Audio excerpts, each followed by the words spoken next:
Story time! Noong unang panahon, may tatlong magkakaibigan, sila ay sina Filemon, Juan at Pedro.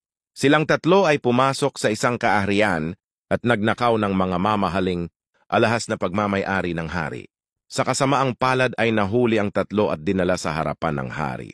Sabi ng hari, "Kayong tatlo ay pinapatawan ng kamatayan dahil sa pagnanakaw ninyo ng aking ari-arian." Ang tatlo ay umiyak at nagmakaawa. "Mahal na hari, bigyan mo pa kami ng pagkakataon. Ipinapangako namin na kami ay magbabagong buhay na." Ani ng tatlong magkakaibigan na umiiyak. Naawa ang hari sa tatlo pero binigyan sila ng kondisyon. "Sige, papatawarin ko kayo pag nalampasan nyo ang pagsubok bukas. Maghanda kayo at magdala ng isang klaseng prutas na 10 piraso." Natuwa ang tatlo dahil nagkaroon sila ng pag-asa para makalaya sa kanilang hatol. Kinabukasan unang nagpunta si Filemon. Siya ay may dalang 10 pirasong bayabas. Nagpunta siya sa gitna kasama ang kawal. At ang sabi ng hari ay, "Pag nalampasan mo ang pagsubok sa iyo ay magiging malaya ka na. Ipapasok ng kawal na nasa iyong tabi ang prutas na iyong dala-dala sa iyong puwet. Kailangan hindi ka magkakaroon ng kahit anumang reaksyon. Anumang reaksyon ay mauuwi sa kamatayan." Kinakabahan dahil ang dala niyang prutas ay bayabas. Ipinasok ng kawal ang unang bayabas sa puwet ni Filemon at ito'y biglang napasigaw at umiyak.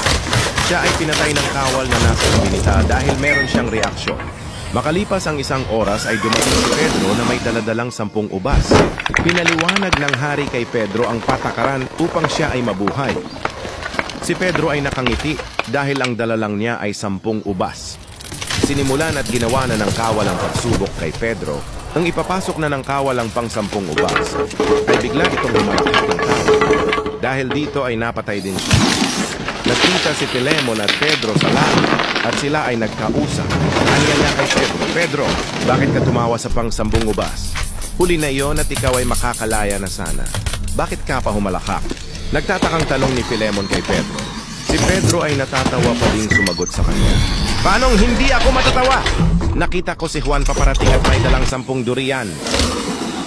Kung nagustuhan mo ang video na to, follow for more.